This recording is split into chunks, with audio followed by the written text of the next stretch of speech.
The year was 2157, and humanity had never felt so small. Dr. Elena Rodriguez stood in the observatory on Luna Base, watching the massive asteroid through the telescope.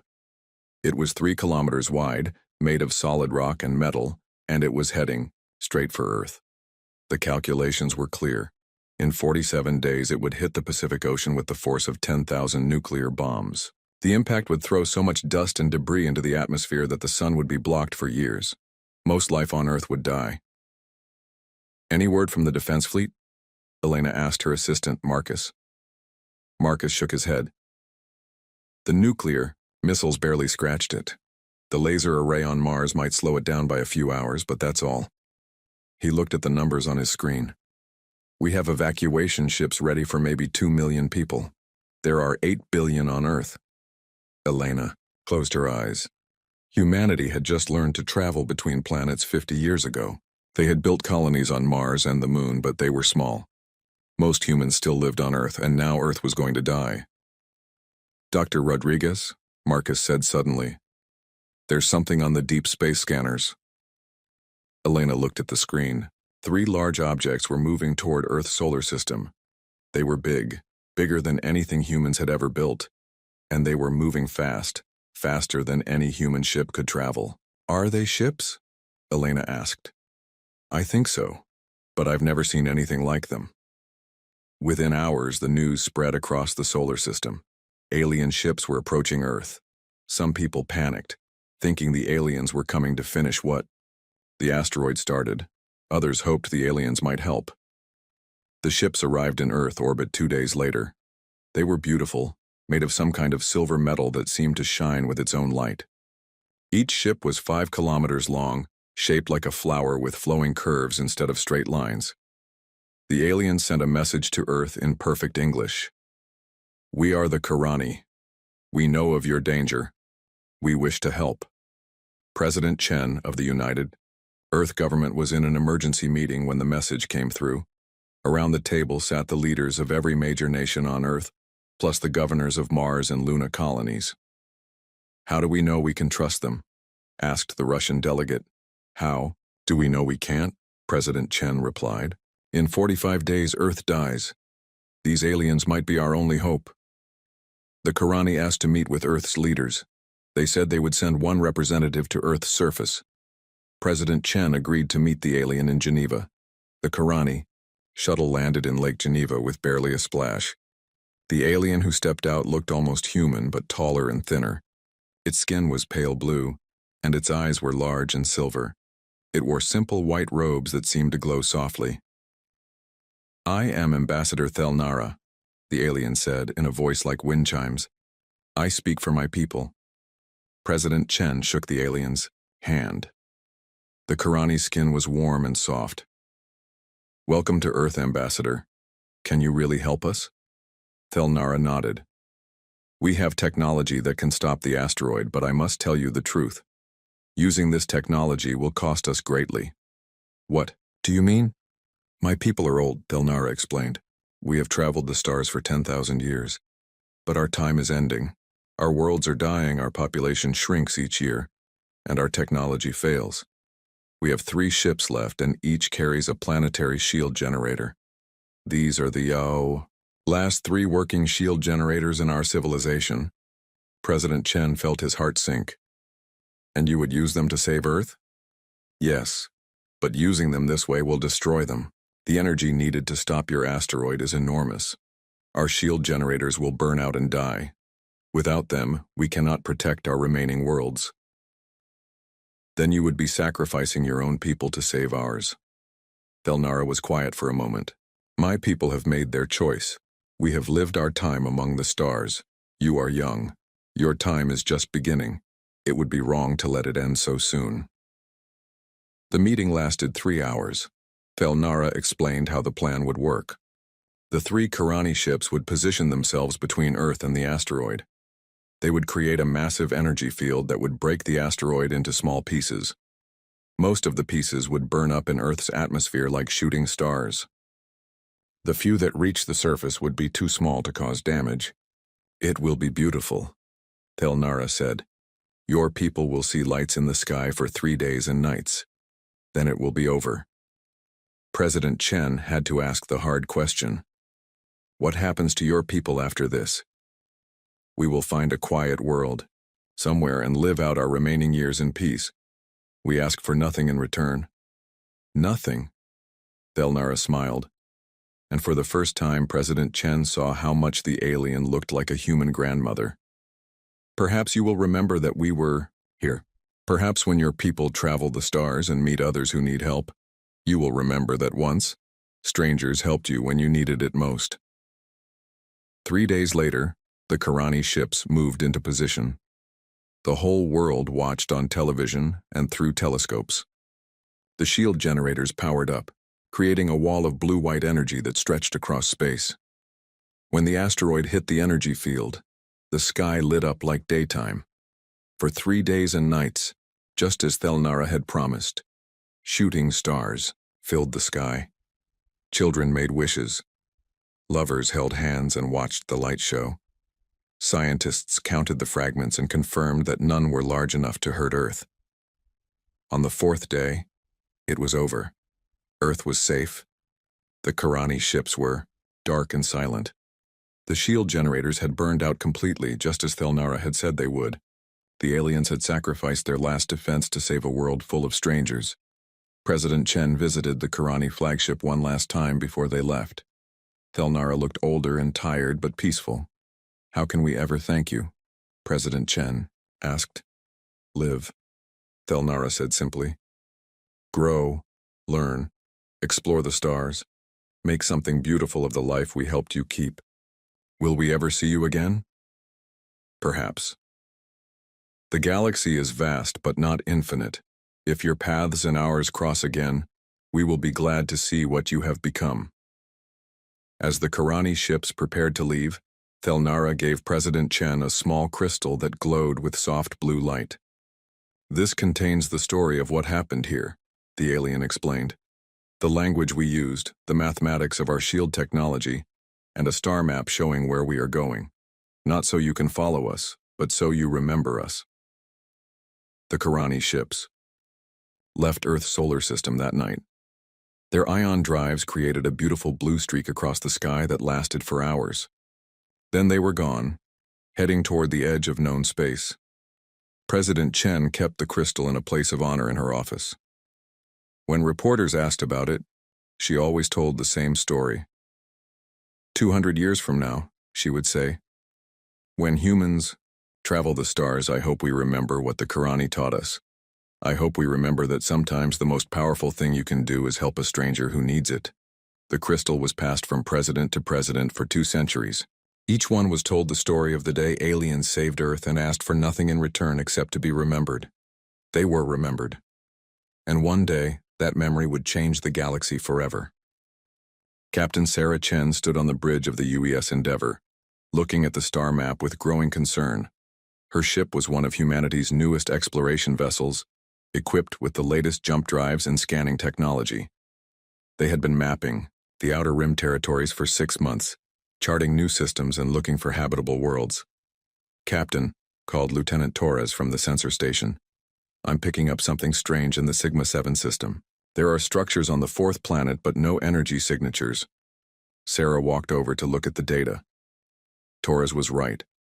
The sensors showed what looked like cities on the planet's surface, but there was no power, no communications, no signs of active technology. Could be ruins, suggested Commander Park, her first officer. We found plenty of dead civilizations out here. Maybe, Sarah said. But let's take a closer look. Set course for Sigma-7. 3 hours later, the Endeavour dropped out of hyperspace at the edge of the Sigma-7 system. What they found made Sarah's heart sink. The system's star was dim and red, much cooler than it should have been for a star of its type. The planets were cold and dark. The star is dying, reported Dr. Kim from the science station. It's lost about 60% of its energy output. Any life in this system would be freezing. But there are still structures on the 4th planet, Torres said. And Captain, I'm picking up very faint life signs, maybe a few thousand individuals. Sarah made her decision quickly. Take us in, full scan of the planet, and prep the shuttle bay. We might need to do a rescue mission. The planet looked dead from orbit. The oceans were mostly frozen and the continents were covered in snow and ice. But the sensors showed that the cities were still there, built into mountainsides and underground caverns where the inhabitants could stay warm. "Captain," Dr. Kim said quietly, "I recognize the architecture style. These buildings, they look like the ones in the old records from Earth." Sarah felt a chill that had nothing to do with the cold planet below. "What records?" "The ones from 2157, when the asteroid was going to hit Earth. The aliens who saved us. I think this might be them." Sarah stared at the planet on the view screen. Every human child learned about the Karani in school. They were the aliens who had sacrificed their own civilization to save Earth from the asteroid. After they left Earth's system, no one had ever seen them again. "Are you sure?" Sarah asked. Dr. Kim pulled up images from the Earth archives and compared them to the structures below. The match was perfect. The same flowing curves, the same silver metal that seemed to glow even in the cold. "It's them," Dr. Kim confirmed. "These are the Karani." Sarah's hands shook slightly as she activated the communication system. "This is Captain Sarah Chen of the United Earthship Endeavour. If anyone can hear this message, please respond. We are humans from Earth, and we want to help." For several minutes there was only silence. Then a weak signal came through the speakers. The voice was old and tired, but it spoke perfect English. "Human ship. This is Elder Veltar of the Karani Remnant. We remember your people. Elder Veltar, we're coming down to meet you. Our records show that your people once helped us, now we want to help you." There was a long pause. "You remember us?" "We never forgot," Sarah said. "Every human child learns about what you did for Earth." When Sarah and her landing party reached the Karani settlement, they found a community struggling to survive. The few thousand remaining Karani lived in heated caves, growing what food they could under artificial lights. They had managed to keep their basic technology working, but just barely. Elder Veltar met them at the entrance to the main settlement. He was ancient even by Karani standards, his blue skin pale and wrinkled, his silver eyes dim with age. But he stood straight and proud as he greeted the humans. "Welcome to Karanioth, our last world," he said. "I am sorry we cannot offer you better hospitality." "Elder Veltar," Sarah said, "we're here to help. What do you need?" The old alien looked. "Surprise. Help? But we are few and you are many. What could we possibly offer you in return?" "You already gave us everything," Sarah replied. 200 years ago, your people saved our entire world. We've never forgotten that debt." Veltar's eyes widened. "You still remember the asteroid?" Every year on Memorial Day, every human stops what they're doing at exactly 3:47 p.m. Greenwich time. That was the moment your shield generators activated to save Earth. We call it the moment of gratitude. Tears ran down the old Karani's face. "My grandfather was Ambassador Thelnara. He was the one who spoke with your leaders. He told me about your President Chen, how she promised that humans would remember us. She kept that promise," Sarah said. "And now we're going to keep another promise. We're going to help you the way you helped us." Sarah's team spent 3 days documenting everything they could about the Karani situation. The star was dying because of a natural phenomenon that happened to some stars as they aged. The Karani had no technology powerful enough to fix it. They were slowly freezing to death on a world that had once been warm and green. "How long do you have?" Sarah asked Veltar during one of their meetings. "Perhaps 10 years, the elder replied. "Maybe 15 if we are very careful with our resources." "That's not acceptable," Sarah said firmly. She activated her communication system and sent an emergency message to Earth Command. "This is Captain Sarah Chen aboard the UES Endeavour. I am transmitting full data on the Karani situation. Recommend immediate deployment of all available resources for humanitarian rescue mission. The Karani are the species that saved Earth in 2157. They are dying and we have the power to save them.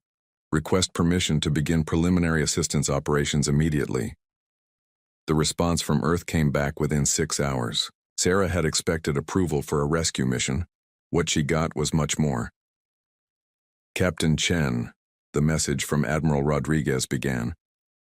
Your discovery has been classified at the highest level and transmitted directly to the President and the Global Council.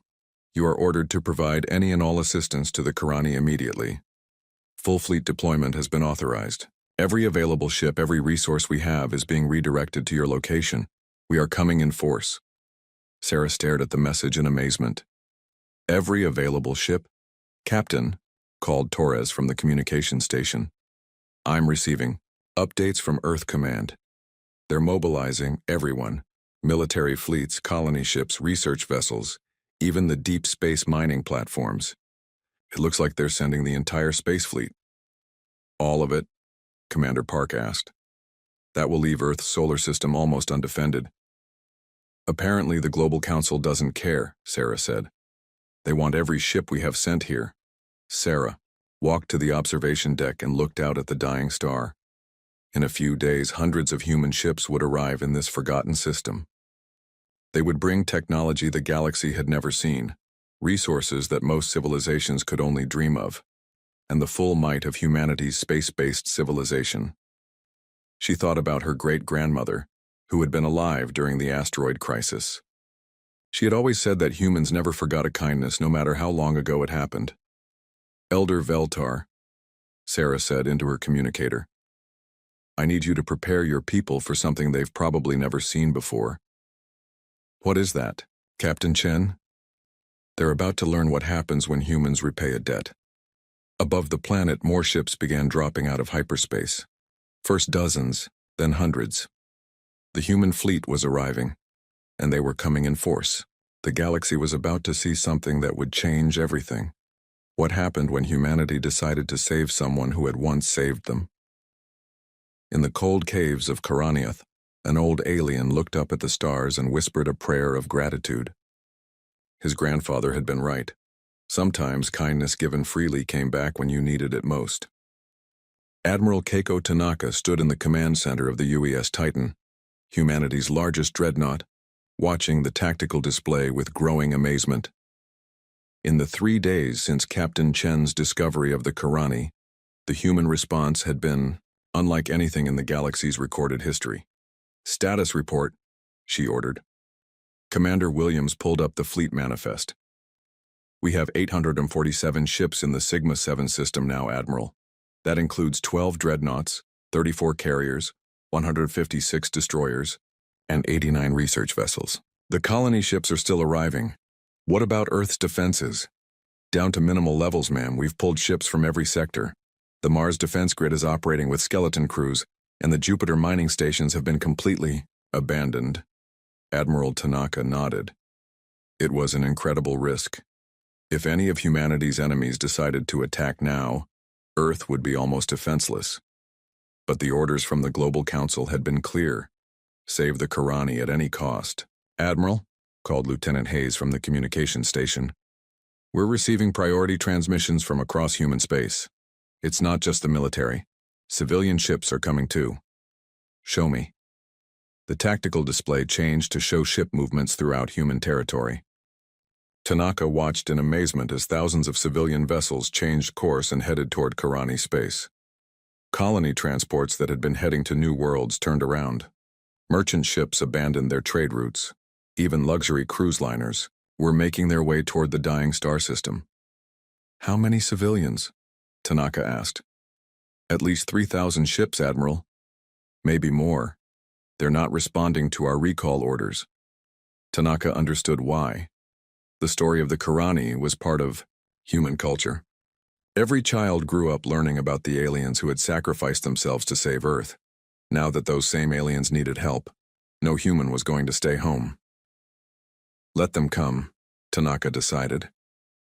We'll need every ship we can get. On the bridge of the merchant vessel New Tokyo, Captain Maria Santos was having the same conversation with her crew that was happening on ships throughout human space. Maria were carrying medical supplies to the Centauri colonies, her first officer protested. People are counting on us. The Centauri colonies can wait, Maria replied. The Karani can't. Those aliens saved every human alive, including our grandparents. Now it's our turn. But our cargo will be more useful in Karani space. Medical supplies, food, water, construction materials, they need everything we have. Similar conversations were happening on thousands of ships. Humanity was mobilizing not because they were ordered to, but because they wanted to. The debt, too. The Karani was personal for every human alive. At the Zephyrian Empire's intelligence headquarters, Director Vashati studied the reports coming in from across human space with growing alarm. "They're moving everything," reported his chief analyst. "Every military asset, every colony ship, every research vessel. It's the largest fleet movement in galactic history." "But why?" Director Vashati asked. "What could be worth risking their entire civilization for? The Sigma-7 system has nothing valuable. No rare minerals, no strategic importance. Our agents can't determine their objectives, sir. All human communications in the area are heavily encrypted. But the fleet composition suggests either a massive military operation or what? A rescue mission, sir. They're bringing terraforming equipment, medical ships, construction vessels. It looks like they're trying to save something." Director Vashiti stood and walked to the star map on his wall. The Sigma-7 system was marked in red, surrounded by hundreds of blue dots representing human ships. "Send a message to the High Command," he ordered. "The humans are up to something big. We need to mobilize our own fleets. If this is some kind of trap, we won't be caught unprepared." Similar scenes were playing out across the galaxy. The Crystalline Confederation began moving their ships toward the human border. The Hive Collective started recalling their exploration fleets. Even the peaceful tree singers of Altair began preparing their defensive networks. Everyone assumed the humans were planning something aggressive. No species in galactic history had ever mobilized their entire space force for a humanitarian mission. It simply wasn't done. Dr. Elizabeth Harper stood in the main laboratory aboard the UES Newton, humanity's largest research vessel, studying the data from the Karani star with her team of the best scientists in human space. "Can it be done?" asked Dr. Petrov, the team's astrophysicist. "Theoretically," Elizabeth replied. "We'd need to inject massive amounts of hydrogen into the star's core, while simultaneously jump-starting the fusion reaction with controlled antimatter explosions. It's never been tried before." "Because it's impossible," Dr. Petrov said. "No, because no one has ever needed to do it before," Elizabeth corrected. "The Karani need their star to live, so we're going to fix their star." Dr. Kim, who had transferred from Captain Chen's ship, pulled up the technical specifications. "We'd need to manufacture specialized equipment, fusion injectors, containment fields, antimatter catalysts. The energy requirements alone would drain half our fleet." "Then we'll drain half our fleet," Elizabeth said simply. "The Karani saved 8 billion humans. We can spend some energy to save a few thousand Karani." The research teams worked around the clock, designing technology that existed only in theory. Fusion injectors the size of buildings. Antimatter containment systems that could hold enough explosive power to destroy planets. Hydrogen collectors that could strip gas giants down to their cores. Meanwhile, the human fleet continued to grow. Ships arrived from every corner of human space, until the Sigma-7 system looked like the largest military gathering in galactic history. Elder Veltar stood in the observation chamber of the human command ship, looking out at the massive fleet that had assembled to help his people. Thousands of ships filled the space around his dying world, their lights creating artificial constellations in the dark. "I do not understand," he said to Admiral Tanaka. "Your people have put your entire civilization at risk to come here. Why?" "Because you saved us once," Tanaka replied. "Every human alive owes their life to what your people did 200 years ago. But we are few, and you are many. We are old and dying. You are young and strong. It makes no mathematical sense." Tanaka smiled. "Elder Veltar, humans don't always do things that make mathematical sense. Sometimes we do things because they're right. The old Karani was quiet for a long time. Your people are not what the galaxy thinks they are. What does the galaxy think we are? Aggressive, warlike, interested only in expansion and conquest. And what do you think we are? Veltar looked out at the fleet of ships that had come to save his people. I think you are the most dangerous species in the galaxy. Tanaka raised an eyebrow. Dangerous? Yes. Because you remember kindness. Because you repay debts. Because when you care about something, you will move stars to protect it. The old alien turned to look at her. Other species fear your weapons, Admiral Tanaka. They should fear your loyalty instead. 3 days later, the first phase of the operation began. Human ships moved into position around the dying star, their specialized equipment ready to attempt something that had never been done before. They were going to bring a star back to life, and across the galaxy other species watched and wondered what kind of people would risk everything to help someone who had helped them long ago. They were about to learn that humanity's greatest strength wasn't their technology or their numbers, it was their memory. Dr. Elizabeth Harper watched the countdown timer on her screen with growing tension. In 30 seconds, humanity would attempt something no species in galactic history had ever tried, bringing a dying star back to life. All stations report ready, announced Commander Williams from the Fleet Coordination Center. Around the Karani star, 300 human ships hung in perfect formation. Massive fusion injectors, each the size of a city block, pointed toward the star's surface. Antimatter, containment vessels held enough explosive power to crack planets. Hydrogen collectors had spent days stripping the system's gas giants, gathering the fuel needed for stellar resurrection. Dr. Harper, Admiral Tanaka's voice came over the comm. You're cleared to begin the operation. Elizabeth took a deep breath. Beginning stellar injection sequence. All ships commence hydrogen bombardment. The fusion injectors came to life. Streams of pure hydrogen, compressed to incredible density, shot toward the dying star. The beams were invisible in space, but their effects were immediate. The star's surface began to brighten as fresh fuel reached its core. Hydrogen levels rising, reported Dr. Petrov. Core temperature increasing, but it's not enough. The fusion reaction is still too weak. Phase 2, Elizabeth ordered. Antimatter ignition. This was the dangerous part. Controlled antimatter. Explosions deep inside the star would jumpstart the fusion reaction. Too little, and nothing would happen. Too much, and they could destroy the star completely. Antimatter torpedoes away, called the weapons officer aboard the UES Prometheus. Impact in 15 seconds. Elizabeth watched her instruments as the antimatter charges detonated inside the star. For a moment, nothing happened. Then the star began to pulse with new light. It's working, Dr. Kim shouted. Fusion reaction is strengthening. Energy output is increasing.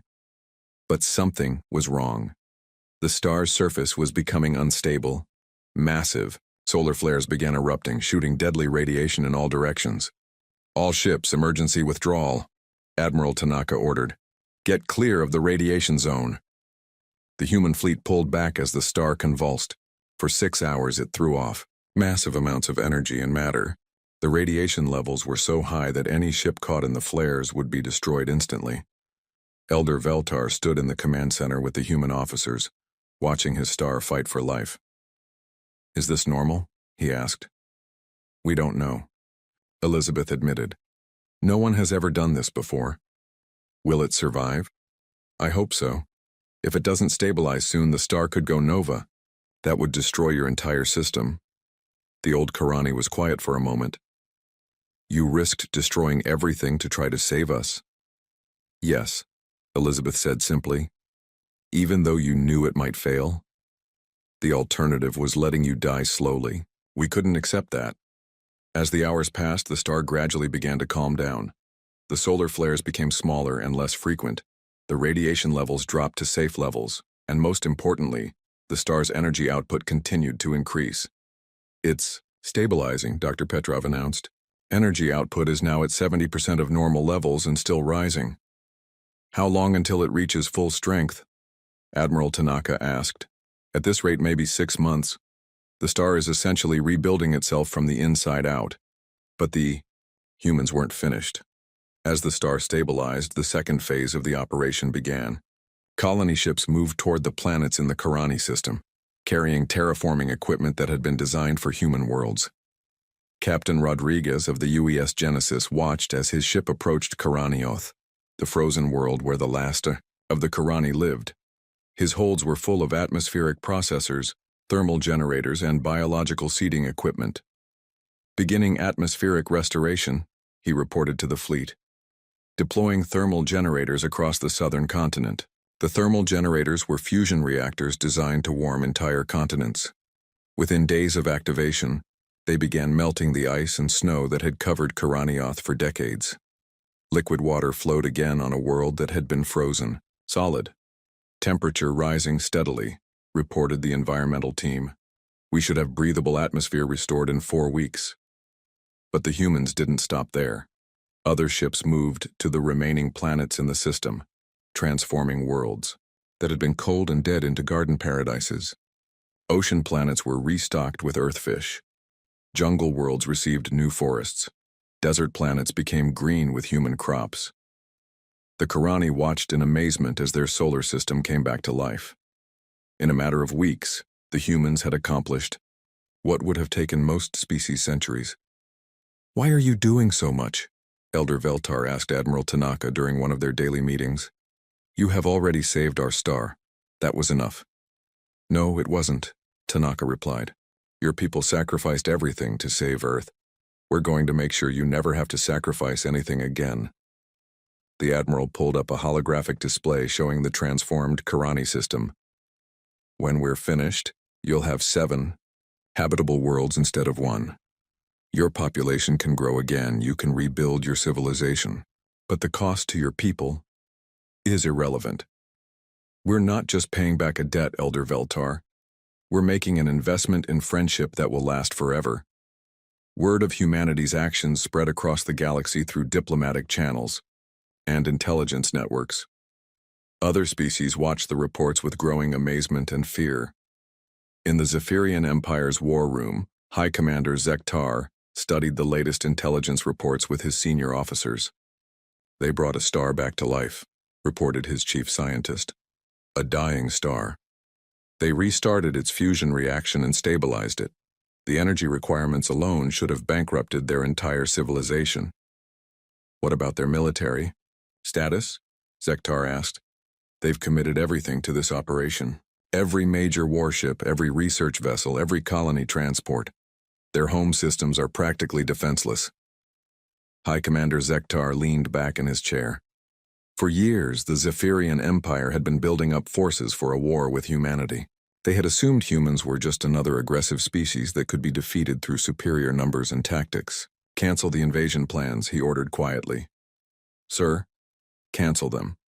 Any species that will risk their entire civilization to help a few thousand dying aliens is not a species we want to fight. If we attack them, they will respond with the same loyalty they showed the Karani. We could win a war against their military. We cannot win a war against their devotion." Similar decisions were being made across the galaxy. The Crystalline Confederation recalled their battle fleets. The Hive Collective began preparing diplomatic gifts instead of weapons. Even the warlike Saurian clans decided that humans might be better as allies than enemies. 3 months after the operation began, Elder Veltar stood on the observation deck of his people's new orbital station, looking down at Karanioth. The Bur planet was green and blue again, its oceans unfrozen, its continents covered with new forests and cities. Karani children played in gardens that had been frozen wasteland just months before. "The human fleet is preparing to leave," Admiral Tanaka informed him. "Our job here is finished." "Finished?" Veltar asked. "But you have done so much more than save us. You have given us a future. That was always the plan. Your people gave humanity a future 200 years ago. Now we've returned the favor. What can we do to repay this kindness?" Admiral Tanaka smiled. "Live, grow, build something beautiful with the life we helped you keep. And maybe someday when you meet another species that needs help, remember that kindness given freely is never wasted." As the human fleet prepared to leave Karani space, Elder Veltar sent one final message to Earth. People of Earth, you have shown the galaxy what true strength looks like. Not the strength to destroy, but the strength to create. Not the power to conquer, but the power to save. We will remember this gift for all the generations of our people yet to come, and when the day comes that others need help, we will remember the lesson you taught us, that sometimes the greatest victory is helping someone else survive. The last human ship jumped to hyperspace 6 hours later, leaving behind a reborn star system and a species that would never forget what humanity had done for them. But across the galaxy, other species were also learning a lesson. They were learning that humans didn't just remember their enemies, they remembered their friends too, and that made them the most dangerous allies and the most terrifying enemies the galaxy had ever seen. The Galactic Council chamber on Nexus Prime had never seen anything like it.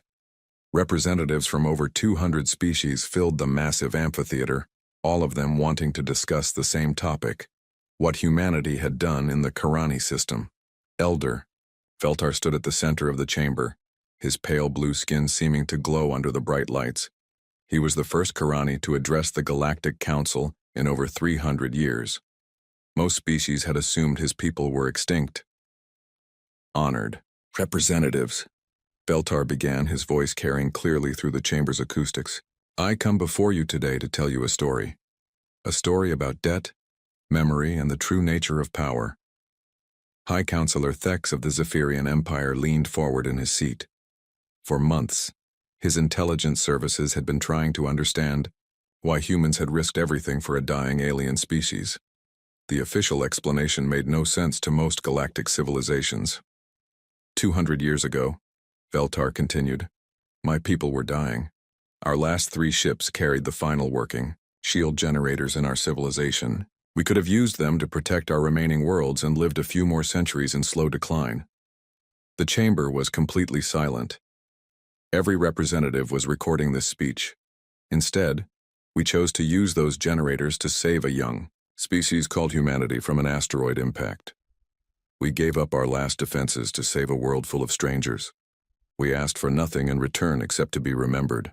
Ambassador Kreeth of the Hive Collective made a buzzing sound of confusion. Forgive me, Elder, but this makes no sense. Your people sacrificed their future for aliens they had never met? We did. And do you know what happened next? The humans forgot about you, suggested Trade Minister Vex of the Corporate Worlds. That is what young species do. They take help, and then ignore those who gave it. Veltar's silver eyes seemed to shine with amusement. No, Minister Vex. They remembered. For 200 years, every human child learned our story. Every year, at the exact moment our shields activated to save Earth, every human in their civilization stopped what they were doing to observe the moment of gratitude. But that was just ceremony, interrupted General Krex of the Saurian clans. Meaningless ritual. Was it? Veltar asked. 3 months ago, a human exploration ship found my people dying on a frozen world orbiting a burned-out star. We were the last few thousand Karani in the galaxy, waiting to freeze to death in darkness.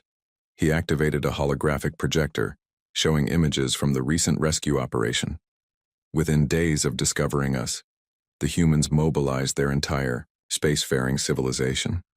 Every warship, every colony vessel, every research platform, every civilian transport that could make the journey. They abandoned defensive positions, left their colonies unguarded, and risked their entire civilization to save us. The images showed the massive human fleet surrounding the Karani star. Representatives throughout the chamber made sounds of amazement, in dozens of different languages. They brought our star back to life, Veltar continued. They restarted fusion reactions that had been dying for decades. They terraformed our worlds, gave us new technology, and restored our civilization. The energy cost alone should have bankrupted them. High Counselor Thex finally spoke. Elder Veltar, my people have been studying the humans for decades. We know them as an aggressive, expansionist species. What you described does not match their profile. Doesn't it? Veltar asked. You see aggression where I see determination. You see expansion where I see growth. You see a dangerous military force where I see a species that will sacrifice everything to honor a debt of gratitude. The hologram changed to show the restored Karani system. Green worlds orbited a bright, healthy star. Cities sparkled on the surface of planets that had been frozen waste just months before. The humans didn't just save us, Veltar said. They gave us a future. They turned one dying world into 7 thriving ones. They increased our population capacity by 1,000-fold.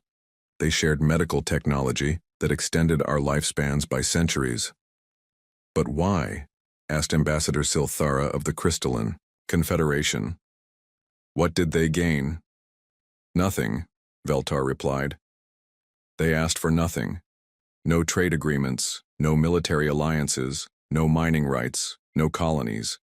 When their work was finished, they left. Just like my people did 200 years ago. The chamber erupted in confused chatter. The concept of a major power doing something with no immediate benefit was almost incomprehensible to most galactic civilizations. General Krex of the Saurian clan stood up. This proves nothing. One rescue mission does not change the fact that humans are dangerous. You are absolutely right, General, Veltar said, and his words silenced the chamber instantly. Humans are the most dangerous species in this galaxy. Then you agree with us, Thek said. I do, but not for the reasons you think. Veltar's expression became serious. You fear their weapons, their ships, their military technology. You should fear something else entirely. What? Their memory, their loyalty, their absolute refusal to abandon those who have shown them kindness. The elder walked closer to the representatives' seats. General Krex, how many species would your clans risk extinction to save? Krex was quiet. Trade Minister Vex, how much profit would you sacrifice to honor a debt from 2 centuries ago? Vex said nothing. High Counselor Thex, would the Zephyrian Empire mobilize its entire fleet to rescue a dying civilization that once helped you? Thex shook his head slowly. None of you would, Veltar continued. None of your species would risk everything for strangers, but humans will, and that makes them more dangerous than any weapon. He returned to the center of the chamber. You have been preparing for war with humanity because you see them as aggressive conquerors. You are making a terrible mistake. How so? Asked Admiral Vextra of the Void Swimmers. Because you are thinking like conquerors yourselves. You assume humans want what you want, territory, resources, dominance. But what if they don't? What do they want then? Thex demanded. What they have always wanted. To explore, to learn, to help those who need it, to remember those who helped them. Veltar's voice carried throughout the silent chamber. And to protect, with absolute determination, those they consider friends. The implications hit the assembled representatives like a shockwave. If you make war on humanity, Veltar continued, you will not be fighting a normal conquest war. You will be fighting a species that measures victory not by territory gained but by friends protected. A species that will sacrifice their own safety to save strangers. A species that remembers every kindness and repays it exponentially. Ambassador Kreeth made another buzzing sound. Are you saying humans cannot be defeated? I am saying that defeating them might not be possible, and even if it were, it would cost you everything you have. Because humans don't fight for themselves alone. They fight for everyone who has ever helped them, everyone they have ever protected, everyone they consider family. The elder paused, letting that sink in. How many species has humanity helped in the last century? How many colonies have they defended? How many trade routes have they secured? How many scientific discoveries have they shared freely? Every one of those species would fight alongside them. Not because of treaties or contracts, but because humans earned their loyalty the same way they earned ours, by giving freely, expecting nothing in return. Admiral Vextra said quietly. Exactly. And now you know why I said humans are the most dangerous species in the galaxy. Not because they are strong, but because they make everyone around them want to be strong too. Not because they are aggressive, but because they inspire loyalty that runs deeper than fear. High Counselor Thex stood up slowly. Elder Veltar, what would you advise the Council to do about humanity? The same thing my people did 200 years ago. Show them kindness. Help them when they need it. Treat them as friends rather than enemies. Because I promise you this, if you do, they will remember it forever. And if you don't, if we don't, then you will learn what happens to those who threaten the people humans care about. And I do not think that is a lesson any of us want to learn. The session ended with the chamber in stunned silence. Within hours, every major power in the galaxy was recalling their war fleets and drafting diplomatic overtures to humanity. 3 days later, Elder Veltar received a message from Earth. It was from President Sarah Chen, the great-great-granddaughter of the president who had first met the Karani ambassador 2 centuries ago. Elder Veltar, the message read, "Thank you for your speech to the Galactic Council. We never intended to frighten anyone, we just wanted to help an old friend. But if your words keep the peace and save lives, then perhaps that's another debt we owe to the Karani. Thank you for teaching the galaxy that sometimes the strongest weapon is simply being willing to help." Elder Veltar smiled as he composed his reply. "President Chen, your people have already taught the galaxy the most important lesson of all. That true power isn't the ability to destroy your enemies. It's the ability to turn them into friends. My people learned that lesson from you, and now the galaxy is learning it too." He sent the message and looked out at the stars, where human ships continued their explorations, making new friends and remembering old ones. The galaxy would never be the same.